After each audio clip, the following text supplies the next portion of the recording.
कि भाई जो स्कूल है, जो शिक्षा का है हमारा, आपने देखा है कि भाई कोई भी सरकारें स्कूल खोलने का काम करती हैं कि बंद करने का काम करती हैं? कोई सरकार आपने ऐसी देखी है जिसने स्कूल बंद करे हों? हुड्डा साहब के टाइम में करीब 2500 स्कूल नहीं खुले थे।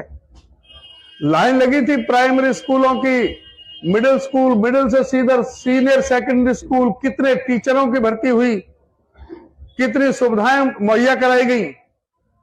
और इन लोगों ने 8 साल में 498 स्कूल बंद करने का काम किया है। पिछले महीने 105 स्कूल बंद किए। आपके इस आदमपुर हलका में भी 4 स्कूल बंद हुए हैं। मैं पूछना चाहता हूं कि इन स्कूलों में किनके बच्चे पढ़ते हैं? इन स्कूल में इस प्रदेश के सबसे गरीब, निरीह, दलित, पीड़ित, शोषित, उपेक्षित, सर्वहारा वर्ग के उन लोगों के बच्चे पढ़ते हैं, उन गरीबों के बच्चे पढ़ते हैं जो अपने बच्चों को प्राइवेट स्कूल में पढ़ाने में सक्षम नहीं है, समर्थ नहीं है, इसलिए मजबूरी में सरकारी स्कूल में पढ़ाने पड़ते हैं। जो बाबा साहब डॉक्टर अम्बेडकर ने जो शिक्षित बनो का सबसे पहले संदेश दिया था, उसमें हमारे भी लोगों में जागरूकता आकर के वो चाहते हैं कि उनकी औलाद भी ठीक ढंग से पढ़ लिख करके आगे बढ़े।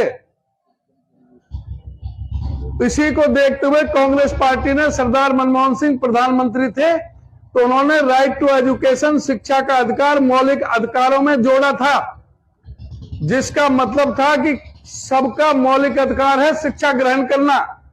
जब शिक्षा ग्रहण मौलिक अधिकार है तो फिर शिक्षण संस्थानों को, स्कूलों को क्यों बंद किया जा रहा है?